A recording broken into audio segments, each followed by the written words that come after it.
que estão conosco nesse momento de conversa, de formação do Comitê de Ética da URI. Nessa tarde, nós recebemos a doutora Yara Coelho Zito Guerriero, que irá conversar conosco sobre a sua experiência no Comitê de Ética, especialmente na CONEP, com relação às pesquisas na área de ciências humanas. Eu gostaria de agradecer os membros do CEP que estão conosco, os CEPs de todas as unidades da nossa URI, também os nossos alunos, saudar os nossos alunos que estão acompanhando nesse momento pelo YouTube, que poderão acompanhar essa conversa posteriormente em outros momentos, os nossos professores, e a Pró-Reitoria de Pesquisa e Extensão. Ao término desse momento inicial de conversa, teremos o espaço para perguntas, e também para o debate.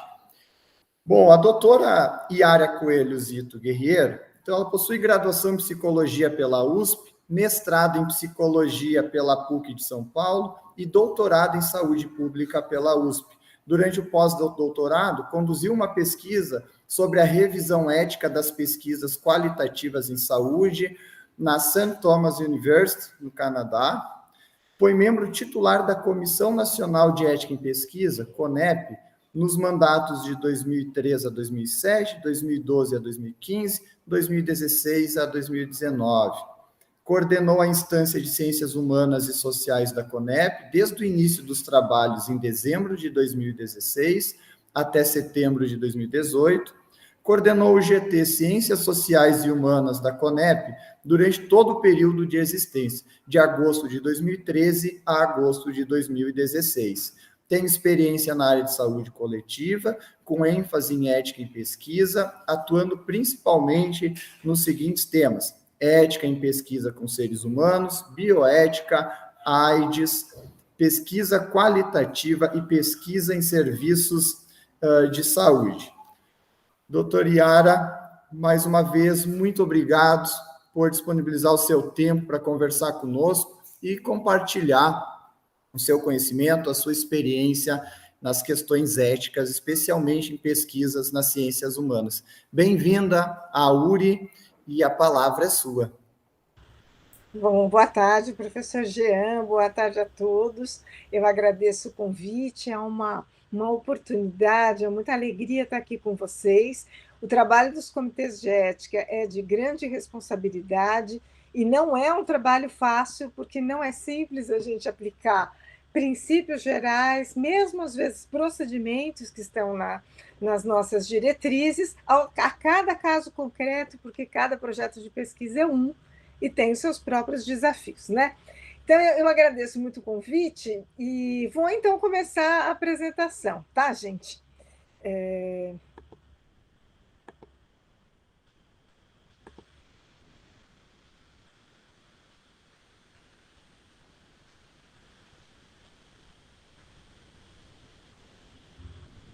Vocês estão enxergando? A tela já está compartilhada. Só tem que abrir o arquivo. Tem que abrir os slides. Isso. Ok. Pronto.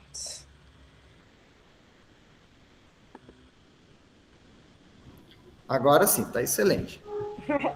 Então, ótimo. Olha só, então o tema de hoje, dentro desse grande tema que o professor Jean me convidou, então, para falar dos aspectos éticos, das pesquisas qualitativas, das pesquisas de ciências humanas e sociais, eu optei, então, por discutir aspectos éticos dessas pesquisas a partir da Resolução 510 e do documento elaborado pelo Fórum de Ciências Humanas e Sociais, Sociais Aplicadas, Linguística, Letras e Artes.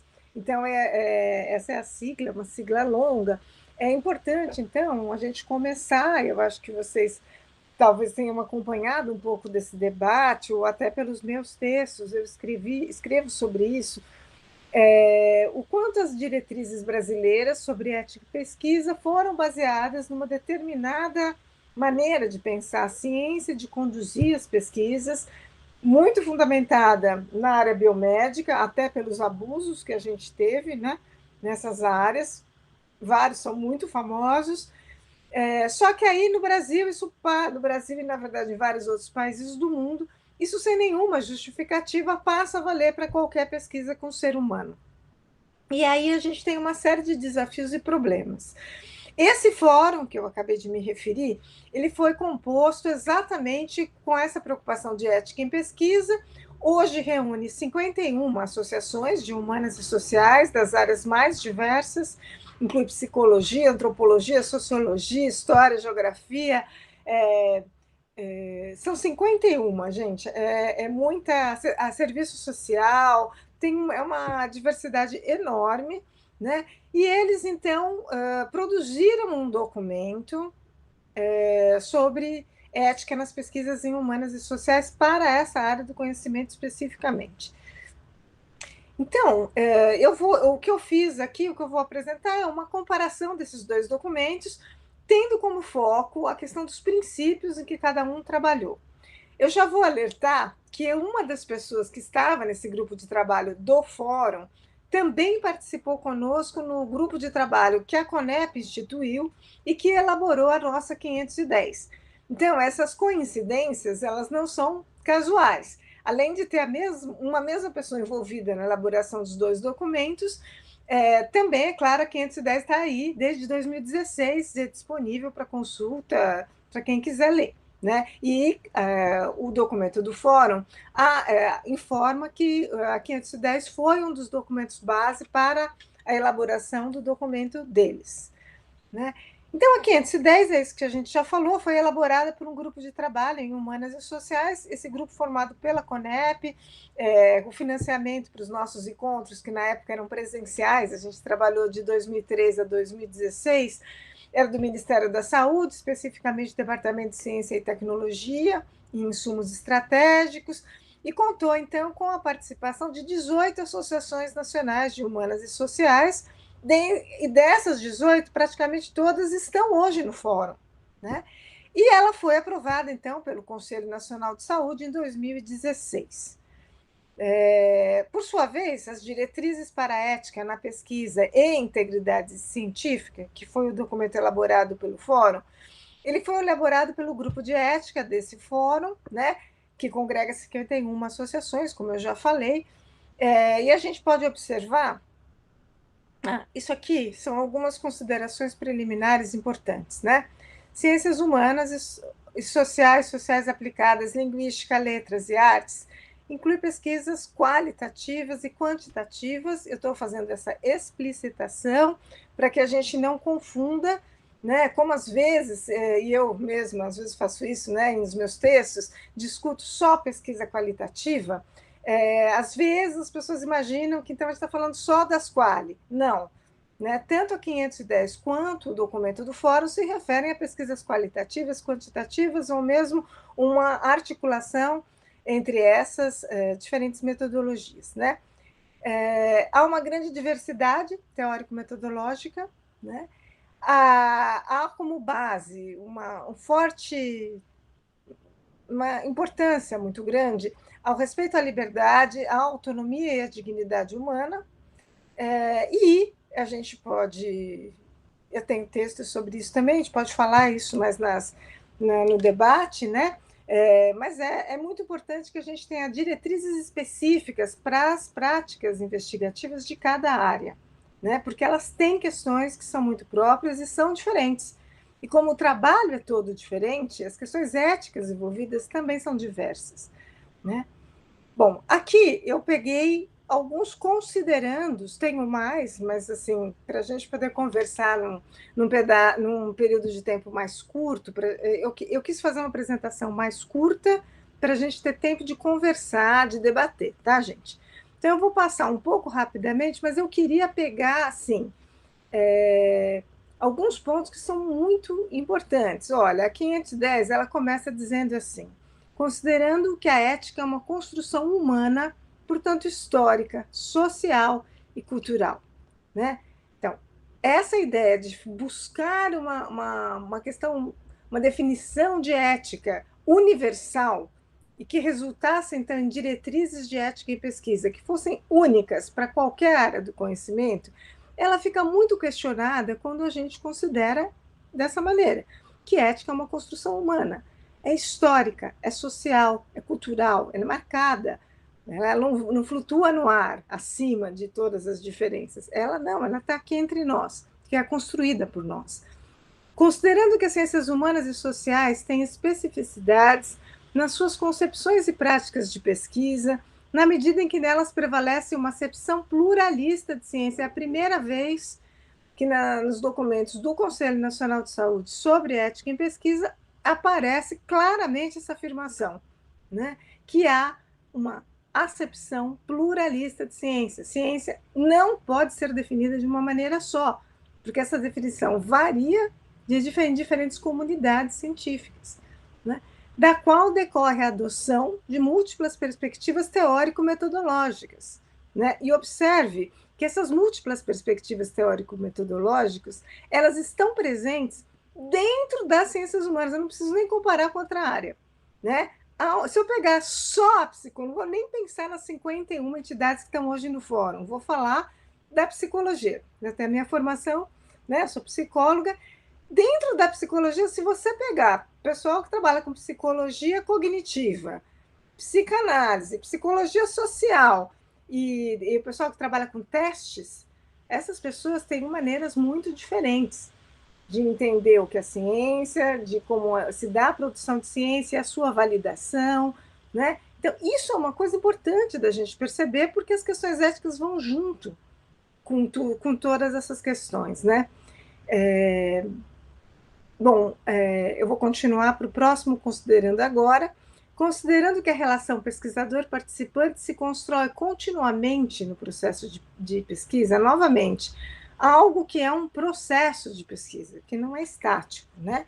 Podendo ser redefinida a qualquer momento no diálogo entre subjetividades, aqui novamente um ponto muito importante, de uma maneira, falando amplamente, né? Eu não vou falar sempre, porque a diversidade é tão grande que alguém eventualmente poderia me ter alguma situação que isso não vale, mas normalmente a gente não transforma o outro num sujeito, num objeto de pesquisa, né? Durante o processo de pesquisa, o outro, o participante da pesquisa, ele continua um sujeito, assim como o pesquisador, a pesquisadora também são sujeitos, né? E o conhecimento, então, ele se produz nesse espaço da intersubjetividade, né? E isso é uma coisa bastante importante, né?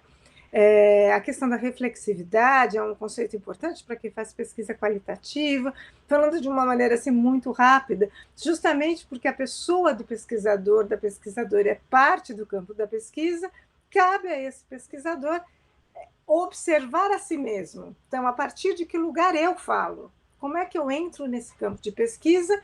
Como é que o outro me fala comigo? Que lugar esse outro me dá nessa história? Né? E como é que eu, recebendo essas informações, também me modifico, também, e assim, num processo incessante, é um processo que vai se construindo durante o tempo da pesquisa. E depois, às vezes, né?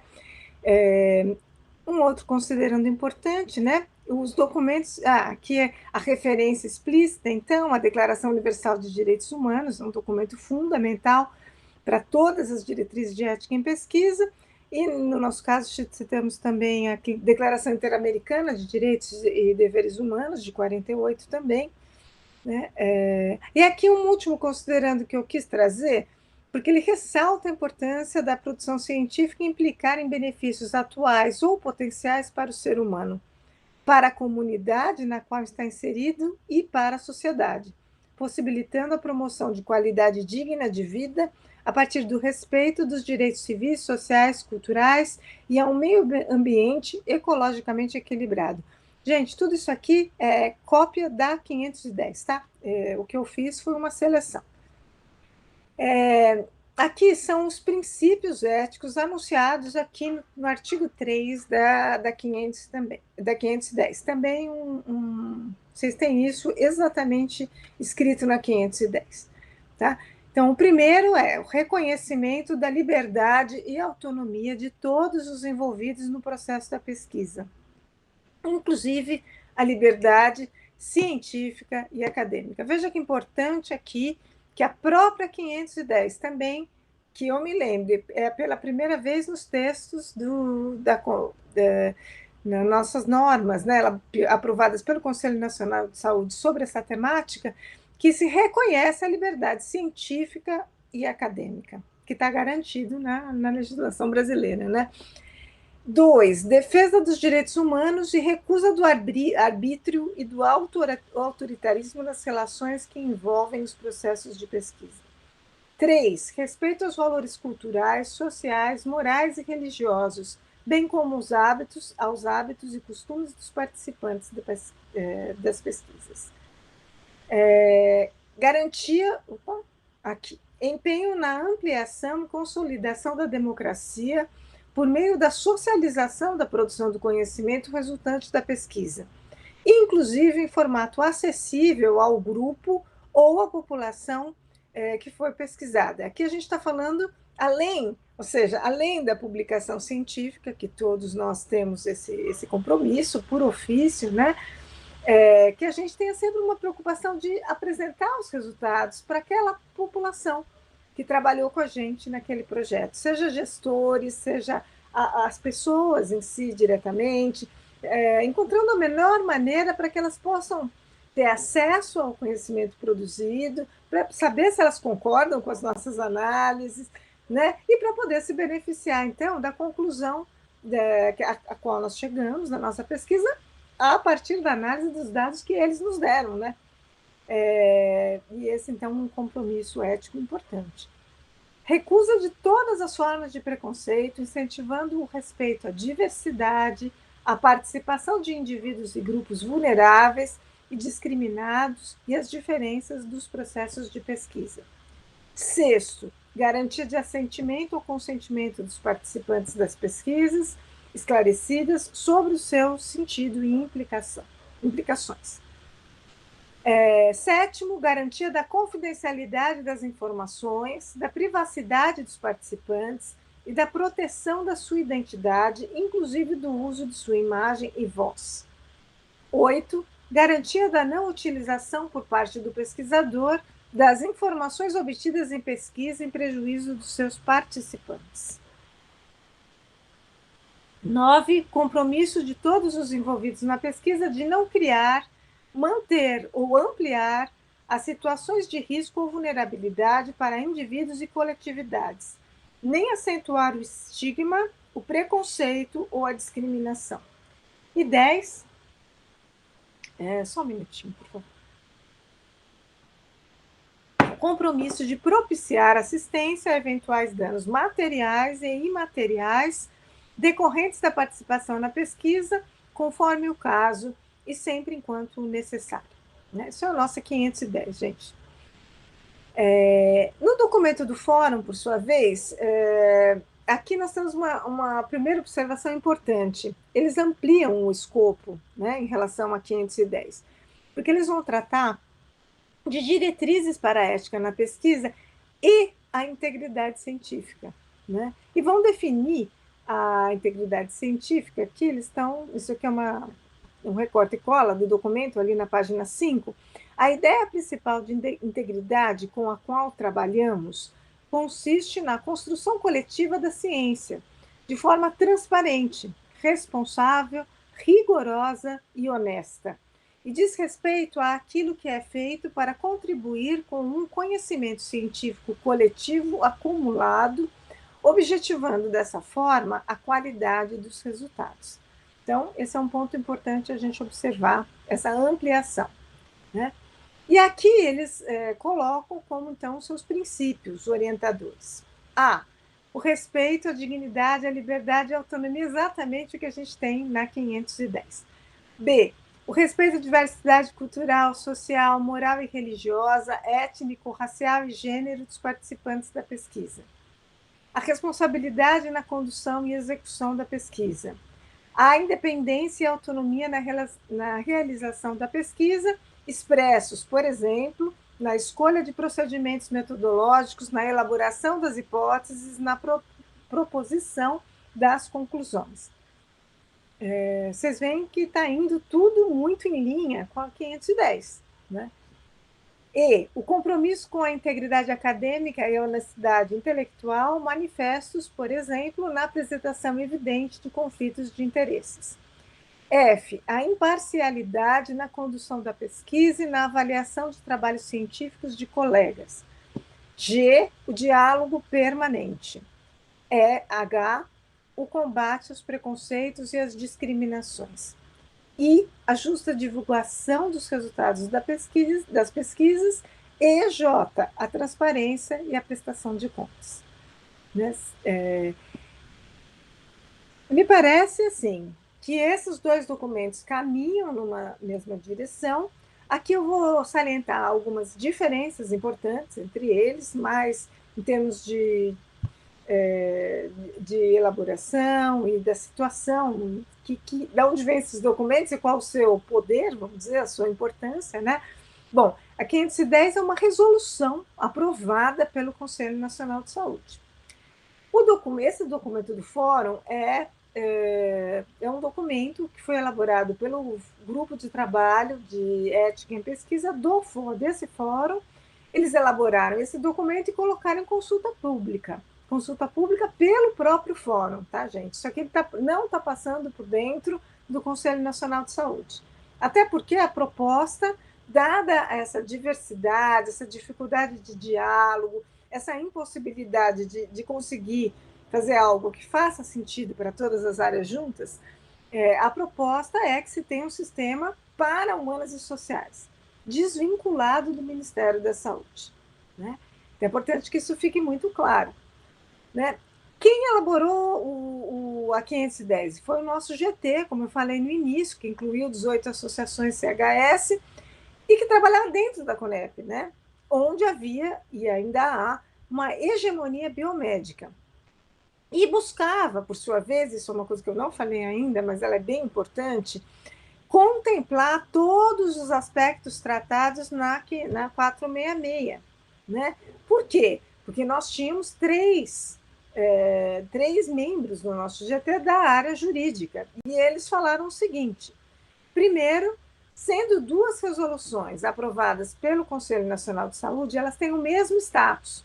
Uma não é superior à outra, uma não complementa a outra, porque ambas são resoluções do mesmo órgão, né? Agora, segundo, a 466 se pretende aplicável para todas as áreas, embora não resista a uma análise mínima de que ela adota como concepção de ciência uma coisa muito voltada para a biomédica, né? E no seu texto isso fica muito claro. Mas, enfim, ela se propõe ser para todo mundo. E a 510, de cara, já humildemente se reconhece dirigida para humanas e sociais, né? Se a nossa 510 não contemplasse item por item o que tem na 466, ela acabaria ficando como se fosse entendido como uma lacuna, e isso possibilitaria a utilização da 466 para humanas e sociais. E nunca foi essa a intenção de quando nós trabalhávamos pela elaboração da 510. Ou seja, para humanas e sociais, vale a 510. Deixa a 466 para o que ela foi feita, que foi para a área biomédica, né?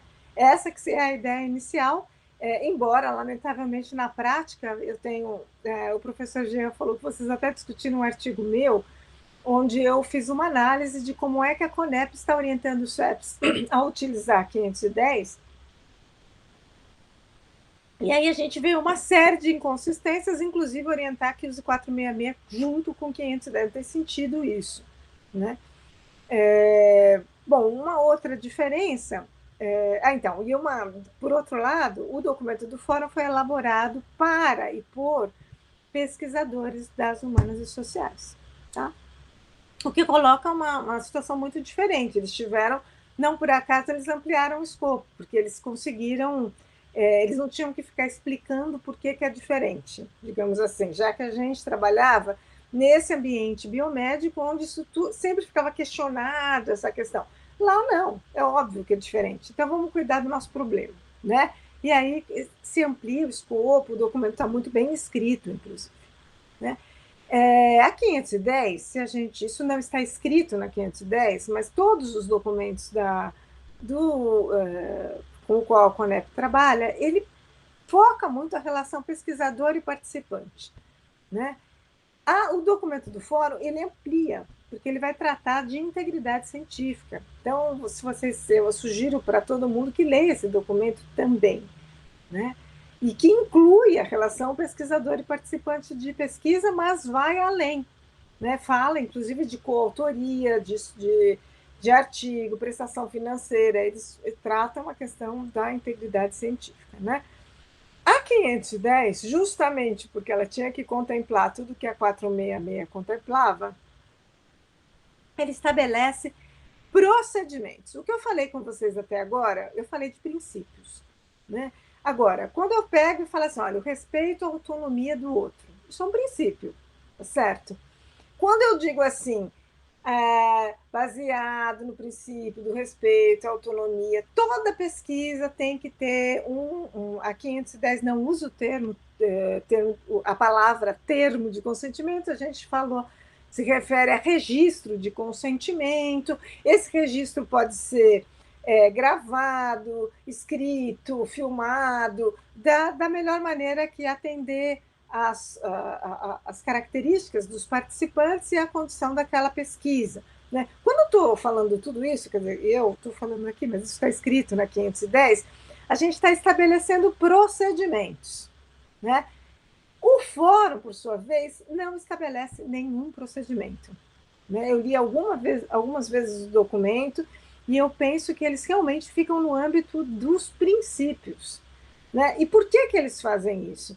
Porque, como eles também advertem no início do documento, há uma diversidade tão grande que chegar em procedimentos que fossem úteis para uma pesquisa em direito, uma em serviço social, uma em história, outra em geografia, psicologia, quer dizer, você não consegue chegar, né? Porque essas pesquisas, elas não, como a gente já viu também nos próprios princípios, né?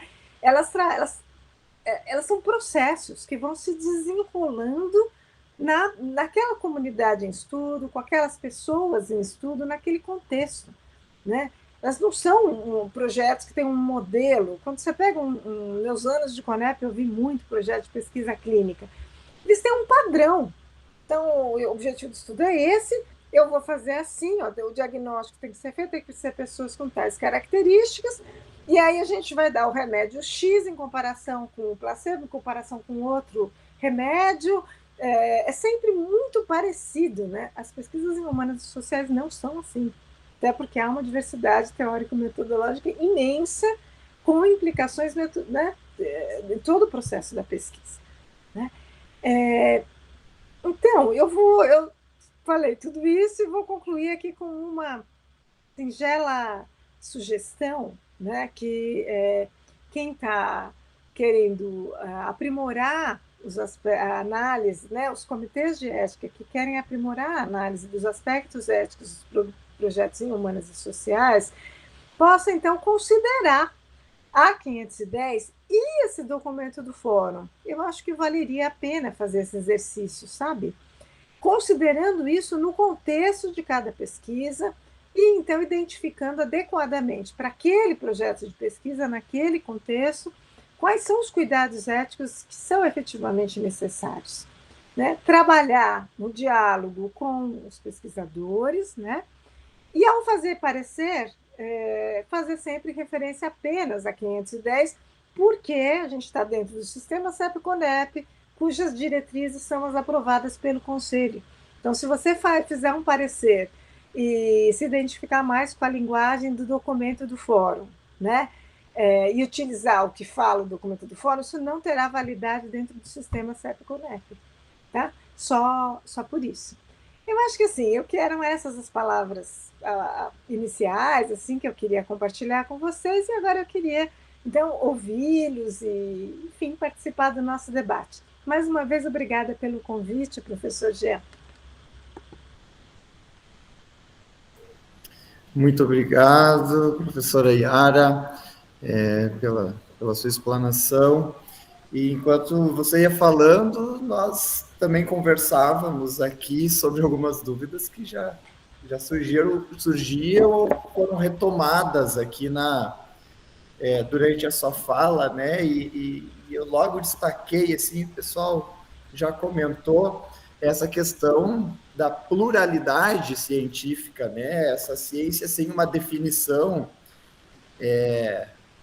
pré-concebida, o que acaba refletindo, como você também disse, na questão de um modelo de projeto que muitas vezes não existe, né? Já que eu tenho uma ciência pluralista, os modelos também são, né? Mas também, por outro lado, eu tenho, né, a área da saúde muito predominante, né? E também parece que não querendo abrir mão, né, de algumas definições, e aí isso acaba gerando alguns conflitos nas nossas decisões avaliativas, como CEP. E a primeira questão que eu gostaria de trazer, e aí eu acho que a ideia é nós irmos conversando, aqui os colegas aqui na sala estão me passando seus questionamentos, né? E aí eu também convido o professor Claudomir, né? A professora Lisandra, que é a nossa coordenadora do curso de psicologia, que está se iniciando, né? Também temos aqui na sala virtual também a professora Marzani, da fisioterapia, né? Que podem também sintam-se à vontade para participar dessa conversa, né, e compartilhar suas dúvidas e sugestões, porque algo muito presente aqui para nós com relação aos projetos são aqueles que chegam com solicitações metodológicas acerca da utilização dos prontuários, né, tanto da fisioterapia quanto, né, nós acreditamos que na psicologia também, né, nós vamos começar a receber projetos mais tarde com pedidos, né, questões metodológicas para utilizar as fichas de avaliação dos pacientes, né. Também temos um núcleo de práticas jurídicas, onde também existem fichas com anotações dos atendimentos.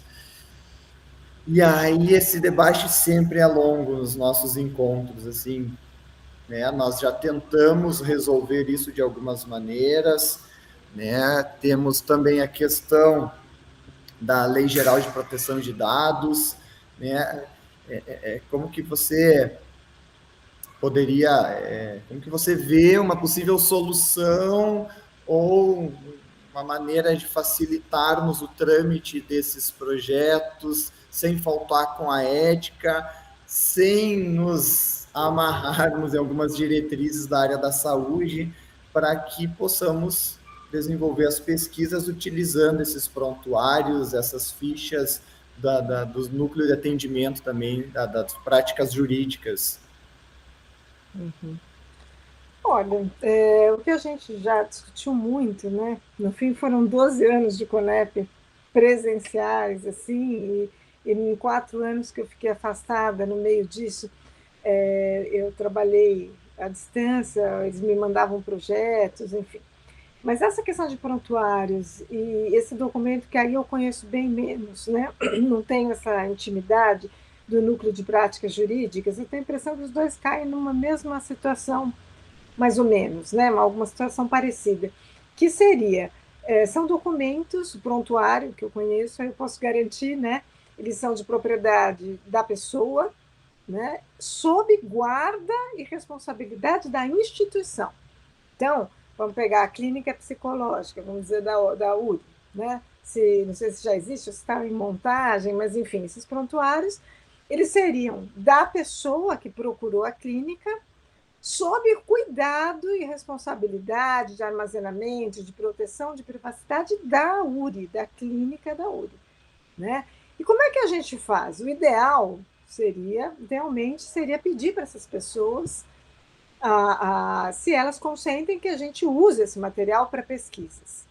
Sempre que isso for possível, melhor que seja feito assim, né? Agora, uma coisa que isso já deu uma grande, eu cheguei a ser da equipe que foi visitar a instituição, algumas instituições que estavam fazendo, isso é muito frequente até hoje, a gente vê isso em lugar que a gente vai, às vezes como paciente até, onde você assina que você deixa usar para isso, para aquilo, para procedimentos e para pesquisas. Esse cheque em branco é o que não se considera adequado. Tá? Isso é uma questão, porque assim, eu não posso chegar doente num hospital, e eu estou falando isso porque eu já vivi isso, como como uma pessoa que foi buscar assistência. Você está se sentindo mal, você precisa passar pela assistência e você, obviamente, repara que se você não assinar, você não vai ser atendido. Então, isso é uma coação, né? É o mesmo numa clínica psicológica de uma universidade, né? Em geral, quem vai lá é quem não está com condição de pagar um profissional num consultório, então você vai lá na esperança de encontrar uma assistência que você está precisando, e aí você é obrigado a assinar um documento. Então, assim, eu não considero minimamente válida, justa, uma autorização dada sob coação, eu diria isso, né? Agora, como é que a gente faz também?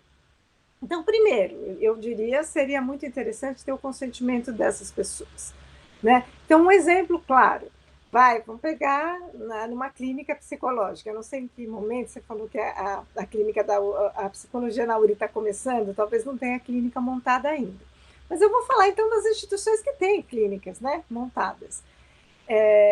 Você faz a triagem, em geral os alunos fazem um diagnóstico das pessoas que procuram a clínica, isso tudo vai produzindo documentação, é claro, né? Uma parte dessas pessoas, quando são chamadas para o atendimento, aceitam e passam a ser pacientes da clínica. Quando você tem essa situação, você pode pedir o consentimento dessas pessoas, né? Porque a pessoa está lá. Então, essa é uma situação mais fácil, vamos dizer assim. Você precisa, depende de toda uma estratégia. Claro que não está todo mundo todo dia o momento inteiro, mas você pode criar um caminho dentro da instituição de falar com essas pessoas de alguma maneira, provavelmente através do próprio profissional que então está agora responsável pelo atendimento, e conseguir o consentimento. A questão ficaria mais desafiadora para aqueles que não se tornam pacientes, né?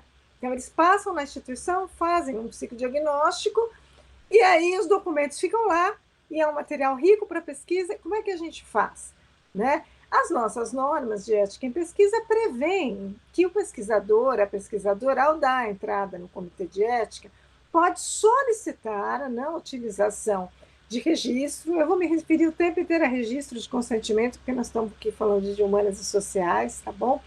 Então, pode, então, solicitar a não utilização do registro de consentimento, né? Por quê? E justificar por quê. Primeiro, você tem que ter uma razão de explicar a relevância da sua pesquisa. Por que eu preciso desse dado? Isso é uma coisa importante, porque isso vai ser avaliado pelo CEP. Então, o CEP precisa entender por que a sua pesquisa é tão relevante que você precisa desse documento. Para quê?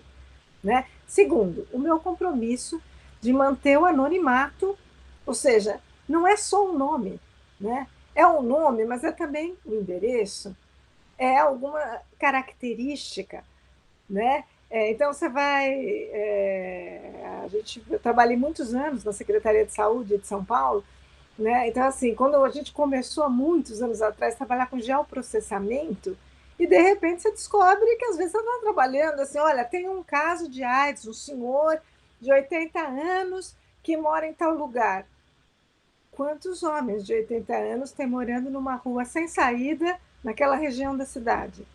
Bingo! Então é ele, olha. Quer dizer, você quebra o anonimato, não é só um nome, é qualquer referência que permita a identificação daquela pessoa. Iniciais, nem pensar, endereço, qualquer... Tira isso daí, quer dizer, você tem nos seus dados.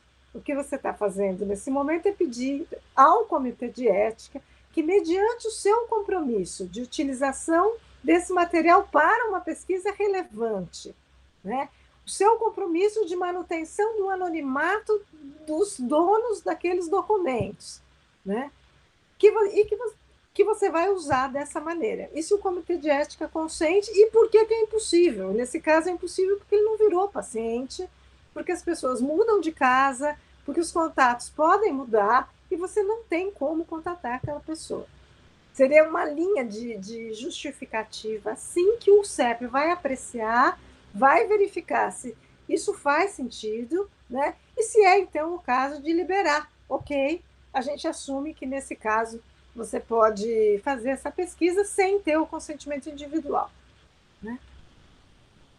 E eu estou imaginando, tá, que isso talvez valha para o documento de práticas jurídicas, que aí esse eu não conheço, nunca trabalhei assim nessa área diretamente. Eu vou compartilhar como nós estamos tratando esses casos aqui, e aí acho que o professor Claudomir pode também compartilhar a experiência dele. Pois é, nós já debatemos entre os CEPs e no CEP local aqui também, essa questão que realmente eu não posso pedir para o paciente, posso usar teus dados para uma pesquisa que eu ainda nem sei como farei, se farei, né? Então, daqui a pouco eu posso até manipular, né, um atendimento já pensando em algo futuro. Então, a gente também entende que não existe essa possibilidade, né? Acho que todos estão com o mesmo pensamento alinhado. O que nós fizemos aqui na instituição é um convite para o participante, se ele gostaria de, num momento futuro, né, ser convidado a participar de uma pesquisa. Então, aqueles que vêm, principalmente na clínica escola de fisioterapia, onde nós temos um fluxo maior, né, de pacientes, né, também no núcleo de práticas jurídicas, que o nosso curso de psicologia ele vai iniciar.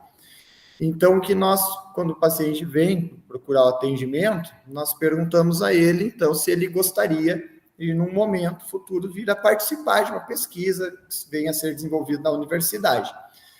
E apresentamos um documento para ele, uma espécie de termo de consentimento, da qual ele não autoriza o uso do prontuário, das informações do prontuário, mas ele autoriza que aquele termo seja consultado para que o pesquisador tenha acesso ao nome e telefone dele. Se no momento futuro, durante a pesquisa, o pesquisador quiser convidá-lo, sem saber o que ele veio fazer na clínica, né? Ligo lá, dona Yara, você esteve na clínica há 2 anos atrás, nós estamos recrutando, né, algumas pessoas para participar de uma pesquisa, você gostaria de participar, e aí a gente explica a pesquisa, e aí então a gente confere, né, se você poderia ou não vir a participar. Então, a gente está fazendo dessa maneira. Então, elaboramos um documento com apoio do jurídico, né? Então, onde é preservadas as informações, é o nome, a pessoa bota o primeiro nome, não precisa nem ser o nome completo, né? E o telefone. E só esses 2 dados ficam à disposição dos pesquisadores sob a guarda da instituição, né? Então, é como a gente conseguiu contornar, né? Porque nós tínhamos esse problema. Daí nós já vamos acessar o prontuário para pegar o nome, pegar o telefone, e aí já dá uma espiadinha no prontuário para ver se alguma informação.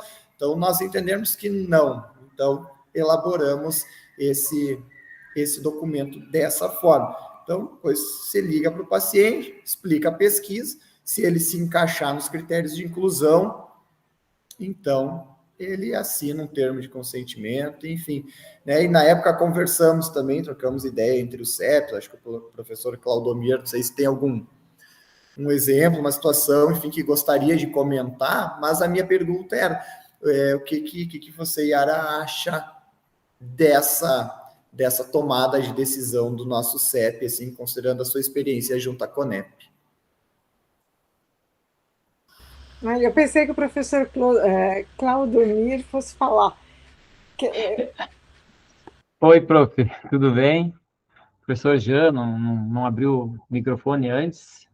É um prazer ouvi-la, e depois eu tenho algumas considerações daí outras áreas para a gente conversar. Mas a respeito disso, sim, nós tivemos uma conversa tempos atrás aí dos vários comitês da URI. É um problema que nós já temos a psicologia há muito tempo funcionando, né? Assim como as outras áreas da saúde, nós temos esses bancos de dados também, e é uma preocupação nossa muito antiga. O professor Jean acabou puxando o carro aí, né, e elaboraram um documento que foi submetido para nossa análise também, a gente deu uns retornos, né, conversamos, e agora está aí um documento aprovado. Eu confesso que nós aqui em Erechim ainda estamos à mercê do jurídico para que se tome uma posição sobre isso, né? Porque só vai poder ter um documento nesse sentido. Mas eu concordo, porque era um dos meus pensamentos esse, como nós falamos com o Jean, só que talvez eu, na minha concepção, além de autorizar, digamos, o acesso ao telefone, ao nome, que esses registros tivessem pelo menos a área de atendimento, né? Por exemplo, odontologia. Na área, sei lá, de extração de dentes, que eu agora não vou saber os nomes ali, mas enfim. Ou então, da psicologia, para que fique mais fácil se acessar, digamos, a essas pessoas. Mas é a única saída que a gente consegue para ter o consentimento dessas pessoas, né? Porque eu sempre achei, desde 2016, que foi quando eu fiquei sabendo como era esse sistema, né, de assinar, tipo, nos hospitais, né, um pouquinho diferente nas nossas clínicas, esses documentos eu pensava, mas isso é um cheque em branco, né? Então, isso está em total desacordo com a 466, que era a que a gente tinha até então, né? E eu acho que eu concordo completamente com o Jean, com o que eles fizeram, só eu teria a informação da área de atendimento, para facilitar, digamos assim, os pesquisadores, né? Porque nós também não conseguimos ver outra chance, outra forma de deixar esse processo mais ético, em que os direitos das pessoas que nos deixam seus dados, né, tem de que a gente não vai acessar eles pro resto da vida, tipo um cheque em branco mesmo. É isso que a gente pensa, mas eu confesso que nós não temos ainda essa legislação aqui na Urirechim. Eu podia me passar depois esse documento para a gente discutir aqui também com o jurídico. Olha, eu achei muito uma boa ideia esse documento, na verdade, né? E eu também concordo com o professor Cláudio Mir, eu estava pensando nisso, sabia? Porque isso ao longo do tempo vai virar um volume de documentos que como é que você vai pegar aquilo? É muito diferente, pode ser muito diferente, né? O perfil de quem procura uma clínica de fisioterapia, daqui a pouco vai ter a clínica da psicologia, tem assuntos jurídicos, tem, né? Eu também teria assim uma coisa muito discreta, vamos dizer assim, a pessoa não precisa expor a queixa porque está lá, mas dizer então a área de atendimento, né? Olha, né, meu nome é tal, minhas formas de contato são essas, e eu vim procurar a clínica de fisioterapia, né? Pronto, já dá uma dica, né? Assim, para o pesquisador começar a se organizar. Mas eu achei uma boa ideia, viu? Gostaria até depois, futuramente, de saber que o jurídico falou sobre isso, né? É interessante a gente ter essa coisa. A gente trabalha em questões que são muito interdisciplinares, né? Eu que tenho formação em psicologia, não sou uma advogada, me parece uma excelente ideia no sentido do respeito ao outro. Está pedindo licença, olha, você topa ser convidado para participar de uma pesquisa? Quando surgiu uma oportunidade? Me parece bem. E aí a pessoa está autorizando passar os dados dela. Eu acho muito, muito séria, muito boa essa iniciativa. Com licença, deixa eu colocar mais uma coisa, porque, na verdade, uma das grandes preocupações do Comitê de Ética além de toda a nossa legislação ética, nós temos outras, né? A Lei Geral de Proteção aos Dados, que a gente tem que tomar cuidado, porque, por exemplo, assim, tu só vai poder fazer essa pesquisa se você entrar em contato com as pessoas e você obter o termo de consentimento. Mas veja bem, como é que tu vai conseguir essas pessoas? Como é que tu vai saber os nomes? Como é que você vai saber os telefones? Nenhuma instituição pode repassar essas informações. Aí o que vai acontecer? O hospital vai ter que colocar uma secretária para ligar para as pessoas e ninguém tem esse serviço, porque todo mundo trabalha enxuto, né? Até mesmo dentro da própria instituição, aqui nós, né, às vezes entra os projetos na área das humanas e sociais aplicadas para pesquisas com alunos, e aí, então, precisam dos e-mails dos alunos. A única forma que a gente libera é que uma coordenação envie os e-mails, né, com o que o pesquisador quer, e depois que se possa fazer os contatos. Por quê? até mesmo para isso a gente não pode divulgar nem a lista de alunos, né, os nomes, e-mails. Se eles conseguirem entre eles, com os representantes de turma, tudo bem, mas o projeto do comitê, ele tem que resguardar, digamos assim, esses direitos das pessoas e o que os códigos nacionais apregoam. Então, tudo é muito complicado. E essa forma, ela tiraria essa pessoa que ficaria da instituição responsável por entrar em contato, né? Isso facilitaria muito a pesquisa, essa disponibilidade do termo, dos telefones e do e-mail, sei lá, né? Nome, telefone, e-mail. Mesmo correndo o risco das pessoas trocarem, mas de repente as pessoas não trocam tanto assim de número, né? Pode ser que haja perdas nesse caminho, mas não vai ser tão grande diante da quantidade de pessoas. Aqui na URI Erechim, a gente faz 100 mil atendimentos por ano na clínica escola. 100 mil atendimentos. É pessoa que não acaba mais, né? É uma coisa de louco. Então, se não tem realmente esse controle da área, do telefone e da liberação, é muito difícil fazer pesquisa, né? E eu acho também que hoje em dia você pode pedir contatos, né? Porque a pessoa pode colocar e-mail, telefone, um WhatsApp, né? De maneira que mesmo que ela mude alguma dessas coisas, ainda tem outra, pelo menos uns três, né? Se ela tiver um telefone fixo, um WhatsApp e um e-mail, você tem três formas de contato, né? Sim. Me parece muito interessante.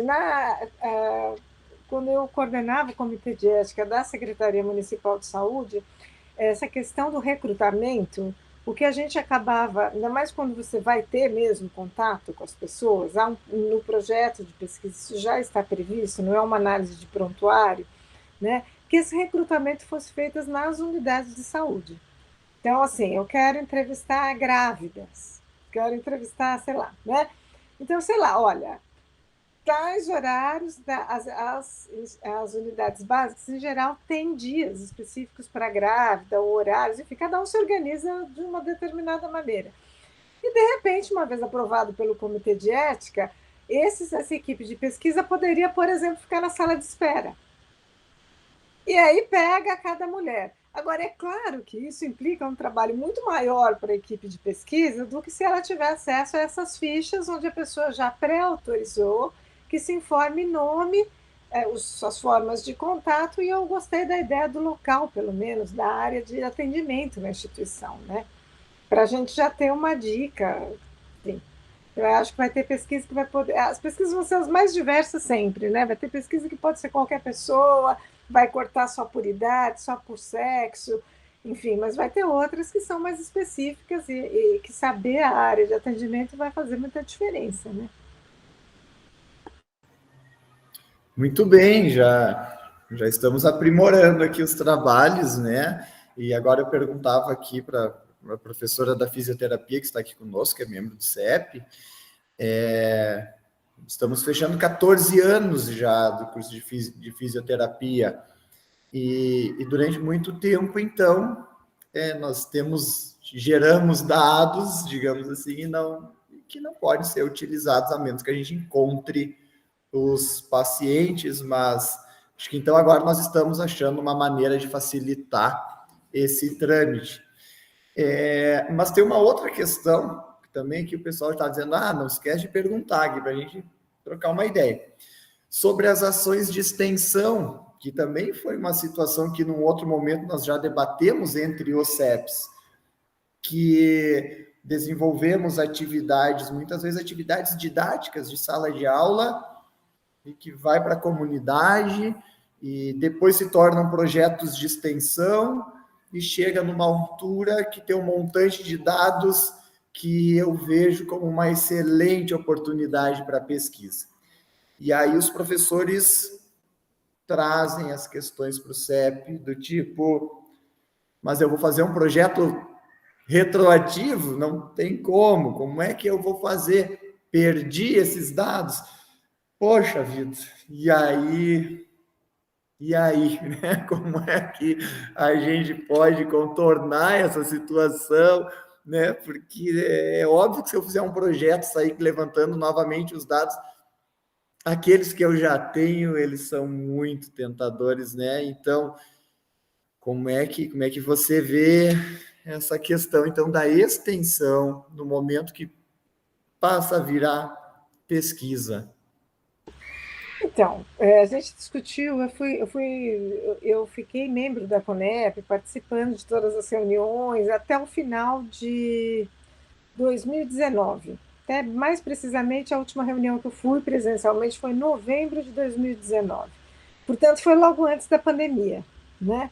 Era presencial esses encontros, e a gente discutia várias vezes, a gente teve essas demandas de questão de projetos de extensão. Depois de muito debate, a gente concluiu o seguinte: as normas do Conselho Nacional de Saúde são específicas para pesquisa com seres humanos, tá? Não são para projetos de extensão, né? Porque se a gente for pensar bem, ética está envolvida na nossa vida cotidiana, ela está envolvida em tudo, mas não é por isso que vai ter que passar pelo comitê de ética em pesquisa. Então, eu não sei se houve alguma modificação na CONEP, mas naquele momento foi uma decisão coletiva que foi informada, isso era informado oficialmente para os comitês que demandavam essa questão, que não. Projeto de extensão não é uma pesquisa e não deve ser avaliado por um comitê de ética em pesquisa, ainda que, evidentemente, caiba cuidados éticos, tal como tudo na vida, né? Agora, o que fazer? Você fez um projeto de extensão, tem uma série de informações que podem ser analisadas e produzir conhecimento. Ou, embora a sua intenção não foi produzir, a sua intenção foi fazer aquela ação, mas produziu, né? Como fazer? A primeira ideia poderia ser um relato de caso. Né? Um relato de caso em ciências humanas e sociais, ele não segue. A CONEP tem, logo no meu finzinho na CONEP, eu me lembro bem, foi aprovada uma carta circular com orientação de como fazer relato de caso nas biomédicas. Nas humanas e sociais, elas não seguem essa lógica. Tá? Até porque a 510 prevê que aquilo que é baseado na experiência profissional sem intenção de pesquisa não é alvo de avaliação do sistema CEP-CONEP, pela mesma razão do que a gente está falando aqui. Porque o sistema CEP-CONEP se ocupa de avaliar aspectos éticos de pesquisas com seres humanos. Né? Então, assim, eu estou lá fazendo meu atendimento com o meu paciente, qualquer área. Né? E aí, só que, felizmente, né? Até para poder prestar um bom trabalho, a gente estuda, a gente pensa no caso, a gente volta para a literatura, a gente discute com colegas, a gente vai. E aí isso vai fazendo o quê? Que a gente se aprimore. Não é à toa que o profissional mais experiente, em geral, tem mais ferramentas para lidar com as diferentes situações do que alguém que está começando, porque a gente vai aprendendo com os casos, com as situações que a gente aprende, com aquilo que a gente atende e que a gente vive. Né? Então, uma sugestão a ser ponderada, na minha opinião, seria publicar, pode publicar, não é que não pode publicar, mas já começa o texto dizendo que esse artigo, a partir do projeto tal de extensão, né, durante a realização desse projeto, encontrou dados tais e tais, ou foi montado um banco de dados durante a realização desse projeto, que agora será analisado nesse texto nos seguintes aspectos. A gente vai, né, recortando os nossos artigos, explicando os nexos, né? Ou seja, ele partiu, aquele artigo está discutindo questões que vêm de um projeto de extensão, e ele não tem parecer de comitê de ética, porque as resoluções brasileiras não prevêem que relato de caso em humanas e sociais passe por nenhuma avaliação do sistema CEP-CONEP. Que bom, aqui, muitos sorrisos aqui na sala, porque nós instruímos mais ou menos dessa forma, né? Nós temos, assim, novamente, né, na fisioterapia, mas nós temos aqui muitos atendimentos de um caso X, né? Agora, até mesmo por conta da pandemia, gerou bancos de dados de fisioterapia respiratória, e como aproveitar, e a gente tem chamado a atenção disso, do relato de caso, falar da tua experiência profissional com base nessa experiência ali, mas já já clareou mais um pouquinho, né, o nosso entendimento, e percebemos, então, se eu vejo aqui os sorrisos também aqui, poxa, estava fazendo certo, porque fica esse medo também, né, porque nós como CEP, e assim, mas o nosso campus de São Luís, Yara, é um campus pequeno, é uma cidade interior, uma cidade pequena, então, muitas vezes, as pessoas nos procuram e querem uma posição para alguma coisa, e às vezes nós, como CEP, ficamos um pouco receosos de dizer, a posição é essa. Então, porque a informação anda muito rápido, assim, então, aí fica esse receio, mas agora te escutando também, né, a gente já pensa, então, nós estamos no caminho correto, e já também contribui ainda mais para as instruções que a gente vai dar daqui para frente. Se o professor Claudomiro quer complementar. Na verdade, eu confesso que nunca tive acesso a esse documento que trata de relato de caso nas humanas e sociais. Nunca fiquei sabendo desse documento, né? Porque Professor, só uma questão, desculpa interromper. Sim. Não existe esse documento. O que existe é uma carta circular da Conep sobre relato de casos em biomédicas. Isso sim. A questão de relato de caso de humanas e sociais, ele é no primeiro artigo da 510, tem um item lá que vai dizer que o que é resultado da prática profissional, sem nenhum instrumento de pesquisa, sem nenhuma intenção de pesquisa, ele não é para ser avaliado pelo sistema CEP-CONEP. Não, isso realmente está claro, está certo. O problema desse tipo de coisa, por exemplo, nós temos muitas práticas de sala de aula que são feitas na comunidade e tal, só que daí o que acontece? Os pesquisadores nessa história toda acabam pegando depoimentos, aí põe nome, como é que é, as iniciais das pessoas, aí publicam o que as pessoas falaram, mas isso trata-se, no meu ponto de vista, de uma pesquisa. É diferente de você fazer o procedimento e você relatar que fez tantos procedimentos, enfim, numa área específica, que não identifica nada. Agora, quando você faz uma prática dessa e você obtém, digamos, dados que possam identificar, foram tantas grávidas que foram consultadas, uma delas falou isso, a outra tinha tal informação, tinha tal condição, etc., ao meu ver, já passa a identificar esses grupos de alguma forma, porque naquele ambiente que foi feita essa intervenção de uma prática de sala de aula, as pessoas, a princípio, elas sabem que estavam ali, e, eventualmente, uma publicação leva à identificação de uma forma ou outra. Então, nós temos muita dúvida na hora de avaliar esse tipo de coisa. E veja bem, nem é no ambiente do comitê de ética, às vezes é na situação em que a gente, coordenador, é consultado na hora da publicação dos artigos, para ver se a gente libera o artigo ou não libera. Então, é muito comum acontecer esse tipo de coisa, né? A intervenção foi feita como uma disciplina, né? Uma atividade de uma disciplina. Mas lá se obteve informações que são por meios de pesquisa, né? Vai fazer perguntas, vai fazer questionários e tal. Então, é isso que leva a gente a ficar bem complicado na hora de avaliar. Precisava ter passado, não precisava ter passado, porque a própria 510 diz que quando... Como é que está escrito lá? No caso das exceções, né? A exceção é o caso de não passar pelo comitê de ética.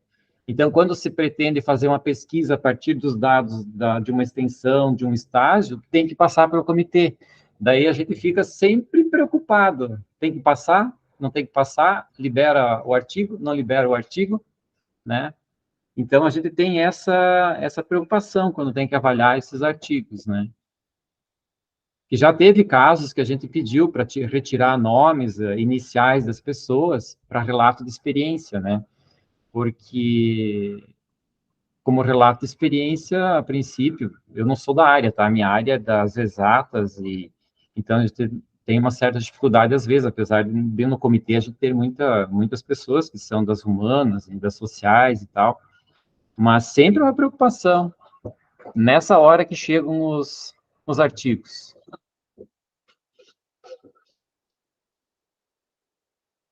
Olha, vou recuperar o texto da 510. Aí você me diz se é desse que você está fazendo referência, tá?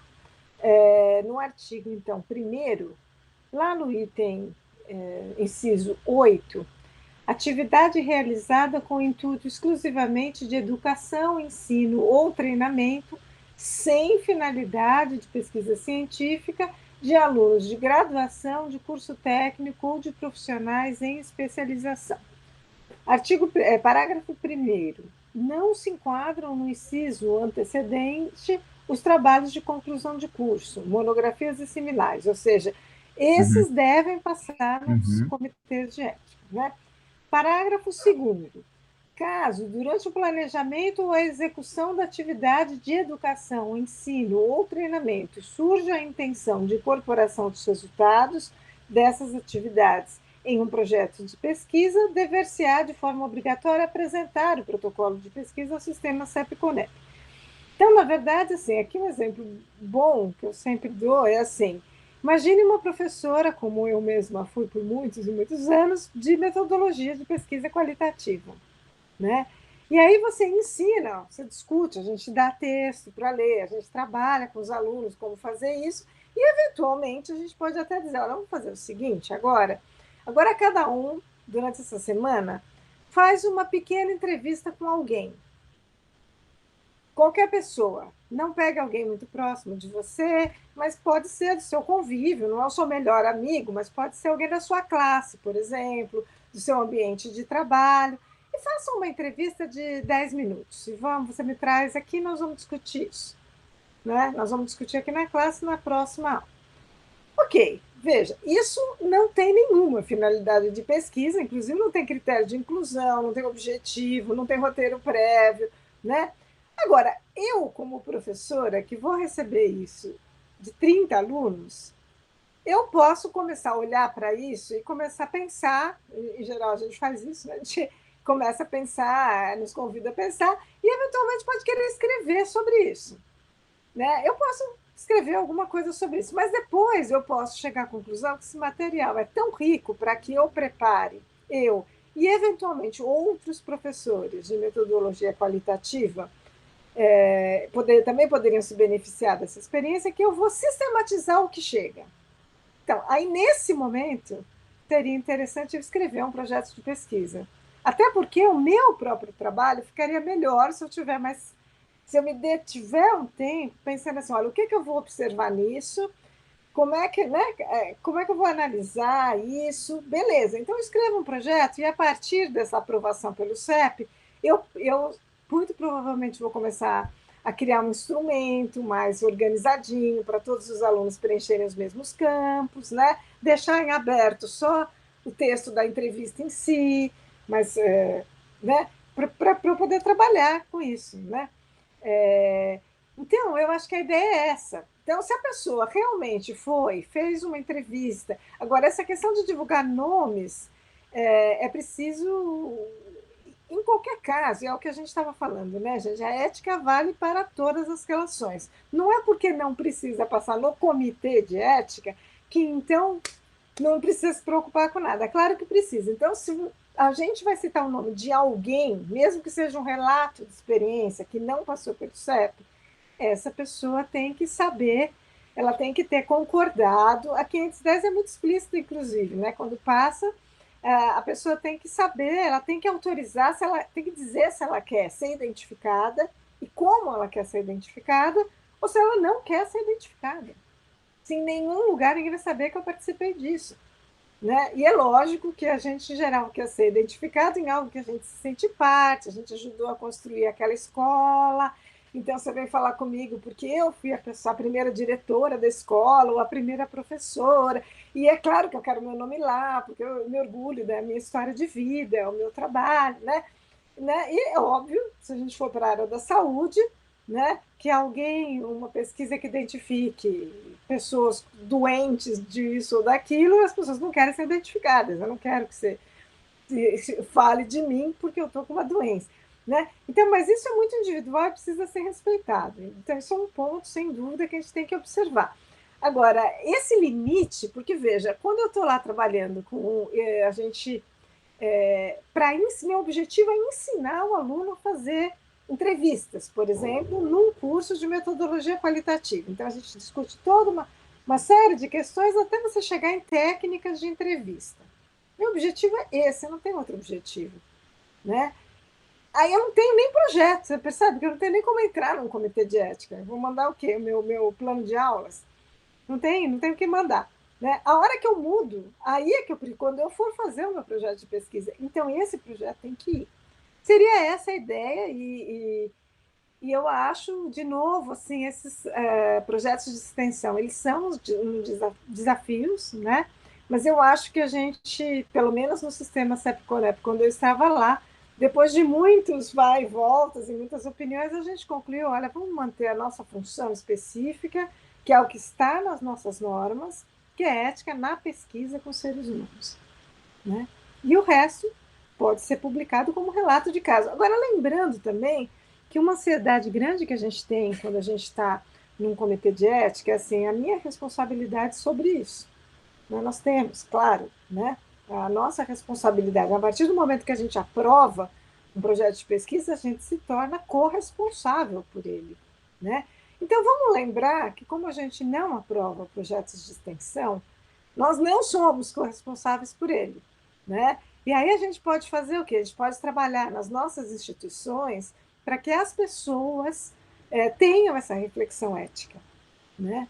Porque se der um problema lá na frente, amigo, você vai estar sozinho, né? Não tem, porque tudo na vida tem muitos lados. Se um projeto de pesquisa é aprovado por um comitê de ética em pesquisa, que por princípio é multiprofissional, né? Que tem normas claras para trabalhar, né? Que é corresponsável, passa a ser corresponsável, era que aprova. Se der um problema lá na frente, você não está sozinho. Né? Você tem a sua instituição, você tem seu comitê de ética que te aprovou, né? Enfim, você não responde sozinho. Se você escreve um artigo sobre um projeto de intervenção, você vai ter que ser ainda mais cuidadoso, porque você vai estar sozinho para responder isso. Né? Então, essa questão de ficar citando o nome dos outros, garanta que a pessoa quer, que ela concorda. Né? Eu até chegaria. Não gosto muito de ser muito prescritiva, mas nesse caso eu faria isso. Né? Leva para essa pessoa ler, ou lê para ela, se é uma pessoa que teria dificuldade de leitura, e fala: você concorda que eu publique isso? Né? Grava com o sentimento dela. Né? Veja, não foi nenhum comitê que pediu, porque você não passou, porque não é pesquisa, mas você tem isso com você. Né? É uma proteção, é um respeito ao outro, na verdade é um respeito a todos, né? A pessoa que foi consultada e a gente mesmo, que se amanhã ou depois isso der um problema, não, eu não fiz da minha cabeça, olha, eu tenho aqui o consentimento dessa pessoa para fazer isso, né?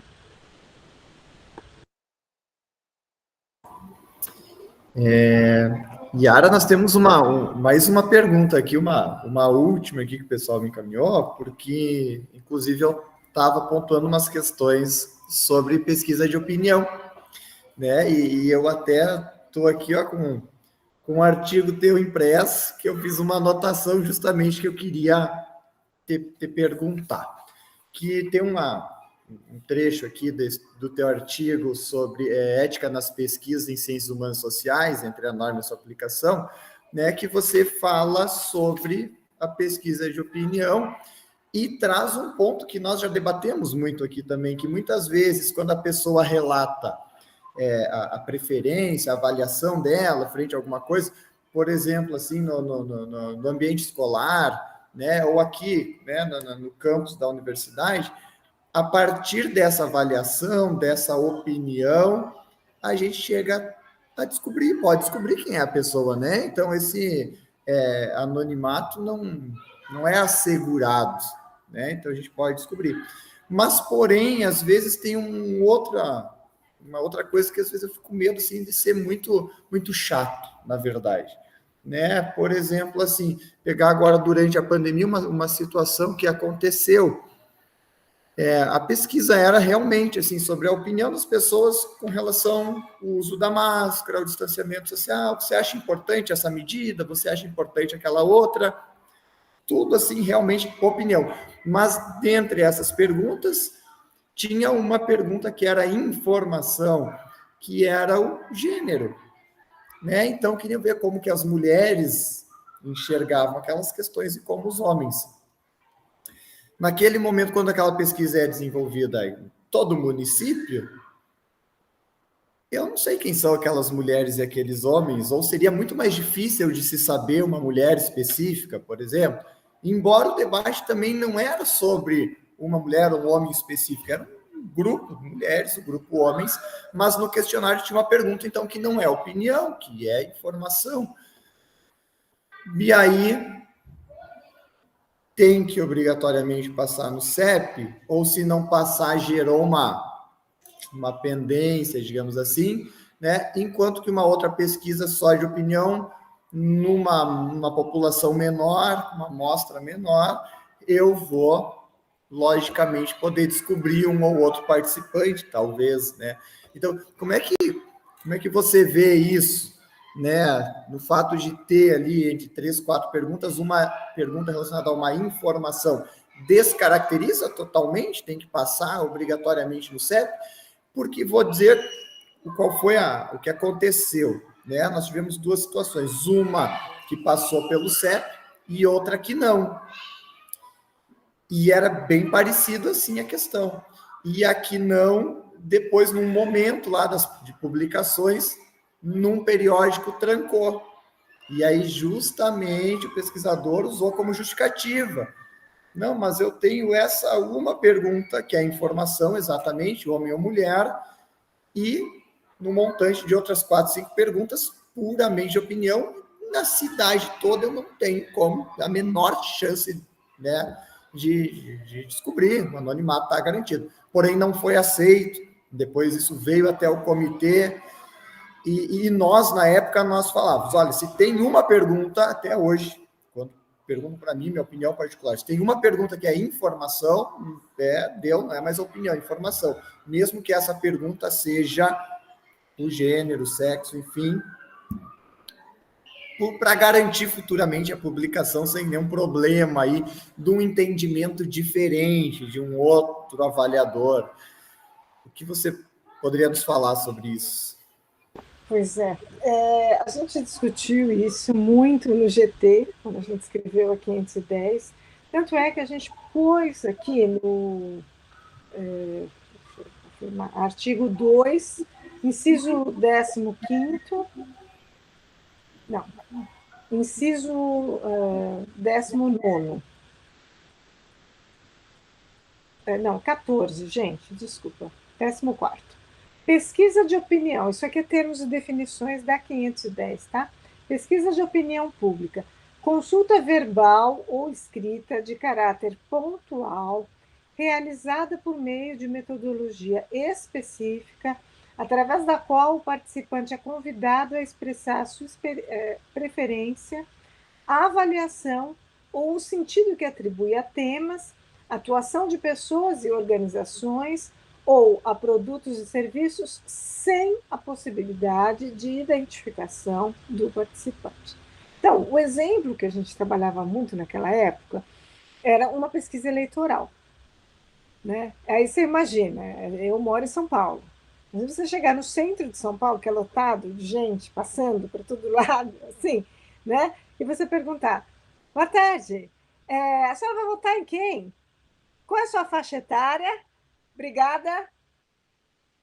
Acabou, vai embora, né? Você, de fato, não tem. Nesse artigo da Praxis, eu cito um exemplo que foi discutido numa apresentação da Conep, com o qual eu não concordo. Por quê? Porque falava numa pesquisa... Porque esse é o perigo. Pesquisa de opinião, se eu não tiver uma definição muito clara, por isso que a gente pôs essa definição aqui, que foi a que a gente pôde construir ali no grupo, com consultas em uma série de documentos, né? Porque, assim, ela tem uma metodologia própria, ela é uma pesquisa, né? Vocês veem institutos de pesquisa eleitoral que estão cada vez mais avaliados, discutidos, né? E todo o cuidado que eles vão a público mostrar, como é que eles estratificam a amostra dos participantes, por região, por sexo, por nível socioeconômico, por raça, etnia, quer dizer, eles têm uma metodologia própria. Agora, pode identificar ou não pode, porque senão, no limite, muitas pesquisas qualitativas acabariam caindo aqui. Né? Então, assim, qual é o sentido do uso da camisinha? Pensar que você trabalha para o meu mestrado, eu fiz isso. Né? Não exatamente essa pergunta, mas eu trabalhei com pessoas que viviam sobre infecção de HIV/AIDS e fui trabalhar com o significado que os homens atribuíam à masculinidade e o que sabiam de AIDS e medidas de prevenção, o que era feito com isso, né? Se bobear, alguém de boa fé ou não vai dizer assim, mas eu só quero saber a opinião de camisinha, a opinião, caiu em opinião. E não é. Veja, né? Por exemplo, se eu faço uma entrevista com uma pessoa, eu no meu caso, vou pegar, já que eu comecei a falar disso, então eu trabalhei numa empresa de ônibus, eu trabalhei com lideranças, e eu queria só homens que tivessem práticas sexuais e que fossem lideranças, porque eu entendia que havia uma questão social naquele ambiente. Né? Que é uma concepção de masculinidade muito que inclui uma visão do homem muito forte e, portanto, de alguma maneira em que se sentia invulnerável à doença, complicava a adoção de medidas preventivas da infecção pelo HIV. Né? Tinha um pouquinho dessa discussão aí, né? Então eu queria conversar com eles. Agora, se eu estou numa empresa, em primeiro lugar, eu trabalhei 1 ano, fiz meu campo 1 ano numa empresa. Né? Já conheço as pessoas, você concorda? Eu posso não conhecer aquele homem específico, mas ele é possível de ser identificado. Já não entra nessa pesquisa de opinião. Né? E foi nessa linha que eu escrevi nesse artigo da Praxis, professor Jean, né? Que eu não concordava porque ela pegava como exemplo de pesquisa de opinião uma pesquisa realizada numa escola. Pronto, fechou uma escola, eu consigo identificar as pessoas. Né? É só eu escrever alguma coisa como, por exemplo, assim, as gêmeas. Tem um artigo muito importante discutindo questões de pesquisa qualitativa e ética em pesquisa, discutindo exatamente esse ponto. E aí eles pegam e contam, então, ela fazia uma pesquisa, era um doutorado numa comunidade de pescadores, e aí ela começou a discutir comportamento sexual, e aí ela conta, ela como uma jovem pesquisadora, e morou 6 meses na comunidade, ela conta que ela foi convidada por pessoas mais ou menos da faixa etária dela, mas moradores ali da vila, para ir numa festa, e que no final as gêmeas, então, saíram com um, com o outro, enfim, né? Aí tem toda uma história, e aí ela publica isso, né? Gente, e aí ela apresenta isso. De alguma maneira, quando ela publica o livro, ela leva na comunidade de presente para as pessoas, né? Quantas gêmeas tinham nessa comunidade, gente? Vocês sabem? Só elas. Entende? E isso foi um horror, porque ela estava falando de comportamento sexual que era mal visto naquela comunidade e ela descreve, mas eu não falei o nome. Não tem outras gêmeas. Você entende? Então, toda vez que você está numa comunidade, você está numa mesma escola, é um jeito que fala, é uma característica de corpo, sabe? Qualquer coisa pode ser usada para identificar, então já não cabe aqui. Então, tem várias coisas. Primeiro, pegar a própria definição, seria a minha primeira sugestão. Volta ao texto da norma, né? Eu sempre faço isso porque eu mesma, às vezes, acho alguma coisa, porque a gente fica procurando as palavras para tentar deixar as coisas claras quando a gente faz a norma. Né? Que nem o professor Jean falou, as pessoas querem respostas, né? Você imagina quando a gente está na Conep e a gente tem, pessoalmente, é o mesmo sentimento que você descreve. Né? É muita responsabilidade, a coisa tem que estar bem fundamentada, a gente estudou muito, era um grupo que tinha 18 representantes de 18 associações, mais Ministério da Saúde, mais representante de usuário do CNS. Quer dizer, você trabalha porque você vai ter que orientar, escrever uma norma que vai orientar o sistema inteiro no país. É muita, né? Agora, então eu começaria pela norma, mas eu também partiria, para mim, ajuda muito esse finalzinho. não é possível identificar o participante, porque se for possível, e toda vez que você estiver trabalhando numa única comunidade é possível, de alguma maneira, né, já não entra aí. É quando eu penso sobre a função do CEP. Espera aí, o professor Claudomir, deixa eu ver aqui, Não, abrir meu... Pode prof, falar, é melhor falar, mais fácil para mim. não, eu estou com esse caso das gêmeas penso na minha cabeça, porque uma das coisas que a gente mais se preocupa é todas as possibilidades de serem identificadas as pessoas, conforme a população que é abordada. Se esse caso, que foi considerado como não necessário de passar pelo comitê, tivesse passado, essa pesquisadora jamais teria publicado, porque o comitê teria dito quantos gêmeos tem nesse lugar. Então, Não, pior é que eu acho que ela passou, mas passou. eu acho que ela passou, pelo que eu me lembro, é um artigo de outro autor, tá, gente? Mas a questão é, lembra, a gente aprova no CEP antes do projeto começar. E ela deve ter escrito que ela foi fazer uma etnografia numa comunidade de pesquisadores, tentando entender, eu nem lembro direito, tá, gente? Mas vou chutar aí, entre outras coisas, conhecer o comportamento social, sexual dos adolescentes. Eu não sei direito qual era, não estou lembrando, mas, ou seja, o CEP não tinha como saber essa questão de se ia falar de gêmeos ou não. Porque ele aprovou um projeto que ela ia lá com esse objetivo, o procedimento, ela ia morar na comunidade, fazer um estudo etnográfico. Maravilha, certamente colocou um referencial teórico, como ia fazer sua análise, perfeito. Como é que a gente no CEP, previamente, vai poder imaginar uma situação como essa, né? Porque justamente essa autora, ela tem mais de um artigo publicado sobre as questões éticas que ela encontrou na pesquisa dela. É muito interessante também. Eu não estou lembrando o nome dela, ela até poderia verificar se alguém tiver interesse. Mas nesse caso não tem como prever, professor. Essa que é a...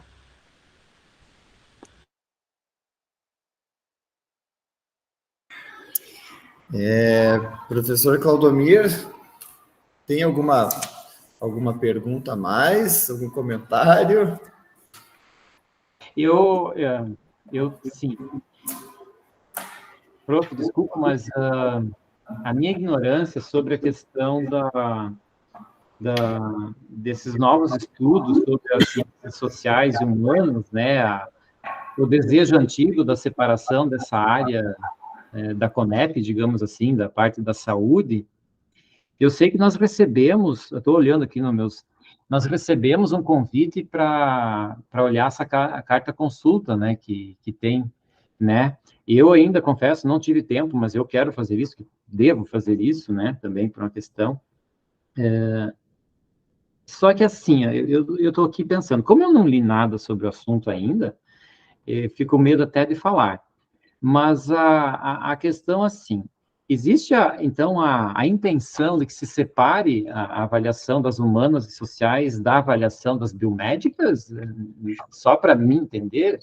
Só para eu entender? Sim, professor, isso é uma demanda antiga. Há toda uma questão política muito intensa, né? Foi uma luta, foi um momento muito específico. Eu vou contar uns minutos, que eu sei que está na hora de encerrar, mas só para colocar essa questão política mais claramente, né? Havia uma série de questionamentos, isso foi aumentando no país. O meu doutorado eu defendi em 2006 e foi sobre os aspectos éticos nas pesquisas qualitativas em saúde. Eu fiz toda a tese e, no fim, eu discuti isso frente a 196, na época era essa a resolução vigente, e demonstrei o quanto ela era inadequada para essas pesquisas e por quê. Né? Posteriormente, até publiquei um artigo em 2013, se eu não me engano, com a professora Cecília Minaio, onde eu pego um pedaço dessa tese, a gente desenvolve um pouco mais e pega documento por documento que foi referido no momento da escrita da 196, e mostra que era tudo para a área biomédica. E compara com documentos internacionais da área biomédica para, então, mostrar que no Brasil, da noite para o dia, passou de biomédica para todo mundo, sem nenhuma justificativa para isso. Né? E aí, uma série de problemas. Bom, quando eu fiz o doutorado, terminei em 2006, Não, quase não havia autor. Tinha uma publicação da Associação Brasileira de Antropologia, que tinha um livro que já levantava esse tipo de questão sobre a inadequação dessa norma para as pesquisas em antropologia, e alguns autores aqui e ali. E eu trabalhei muito mais, então, com autores internacionais, o pessoal de fora do Brasil, que já tinha mais acúmulo nessa discussão. Né? Ao longo dos anos, hoje, nós temos um volume imenso de produção discutindo exatamente isso de diferentes pontos de vista e muitas vezes denunciando situações completamente descabidas, justamente porque as resoluções foram feitas num determinado tipo de pesquisa e depois foram impostas às outras. Em 2013, foi um momento que se forma esse fórum, havia um ministro de Ciência e Tecnologia com formação em Ciências Sociais, e algumas associações, especialmente a ABA, foi procurar esse ministro e pediu a composição. A ideia era que se tivesse um sistema de revisão ética, mas, por exemplo, no Ministério de Ciência e Tecnologia, onde se respeita, como a CAPES, que você tem as comissões por área do conhecimento. Então, quem decide para aquela área você tem comissões da área. Não é assim, uma área não decide sobre a outra, na CAPES. Né? No sistema CONEP-CEP, é exatamente isso que acontece. Uma única área definindo para todas.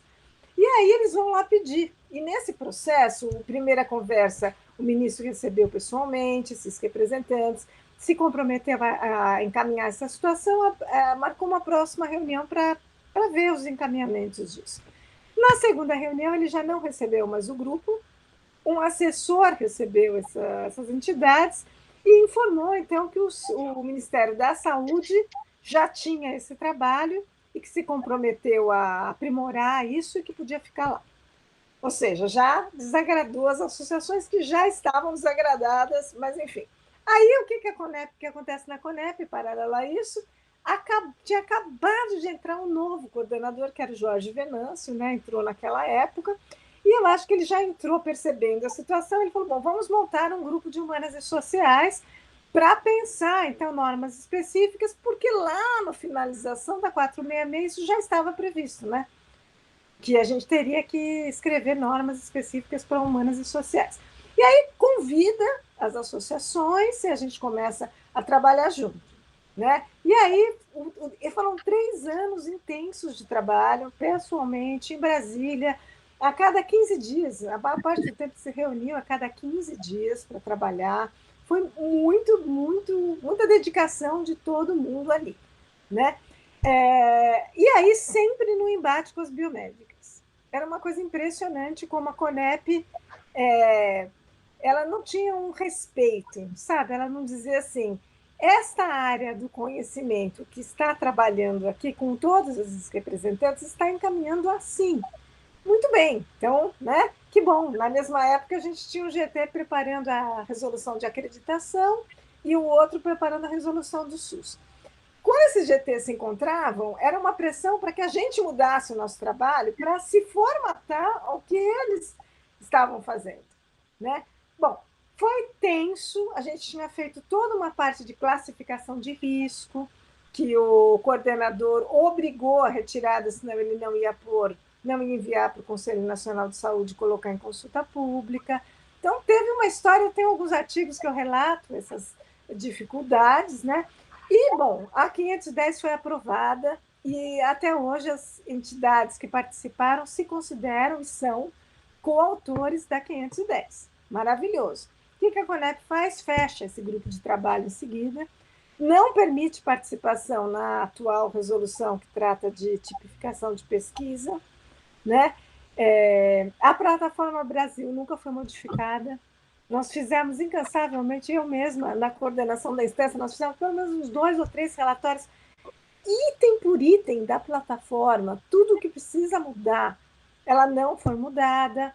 Então, há uma série de imposições de poder que não tem nenhuma justificativa epistemológica, ética, de nenhuma ordem, a não ser exercício de poder, dominação indevida de uma área sobre a outra. Né? Então, essa intenção de ter um sistema próprio é para que haja respeito. Uhum. Essa é a ideia. Né?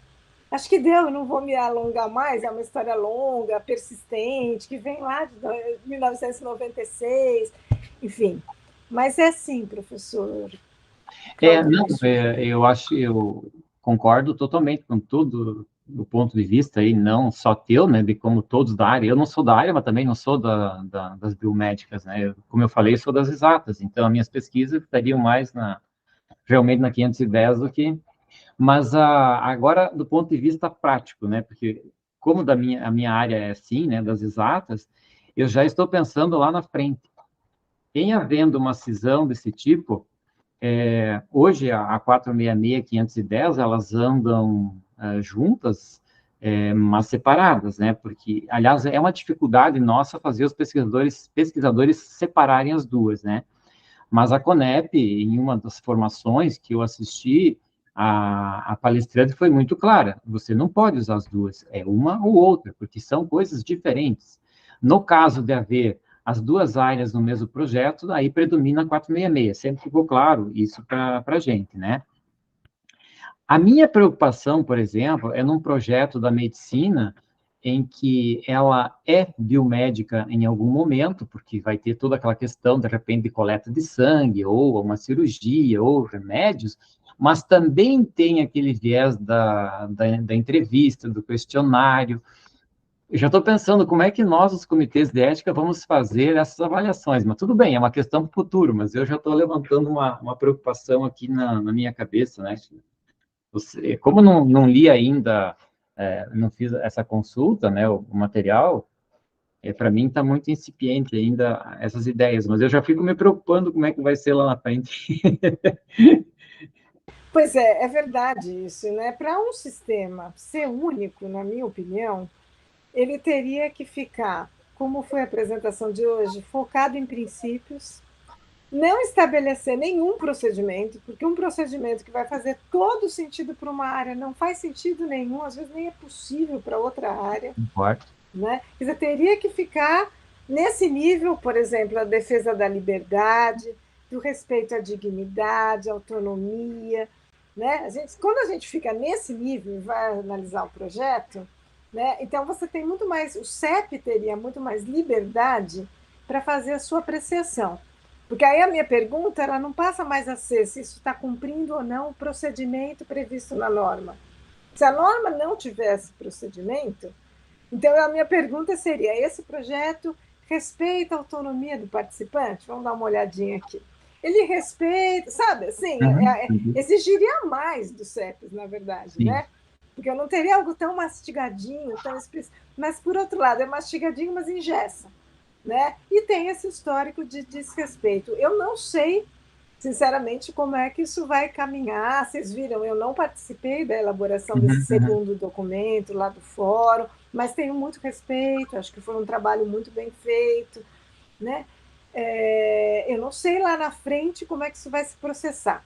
Né? Acho que aí seria talvez o caso de se ter esse outro sistema para humanas e sociais e que esses dois sistemas, em pé de igualdade, conversassem como é que nós vamos fazer quando abordar, incluir as duas áreas. E fazer um acordo entre dois adultos e não uma coisa hierárquica, como eu sinto muito forte hoje, da Conep biomédica dando ordens para as humanas e sociais. Isso, para mim, é E, assim, o mais triste é que a justificativa é a proteção do participante de pesquisa. Não tem participante de pesquisa nenhum sendo protegido pelo exercício de poder de uma área sobre a outra. Com certeza, é certo.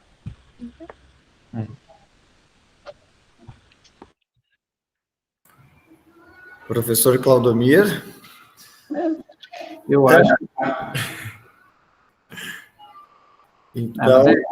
vamos esperar, digamos, né, que os próximos passos, que depois a gente vê no que vai participar, de repente alguma consulta no sentido de como vai ficar se separarem, né?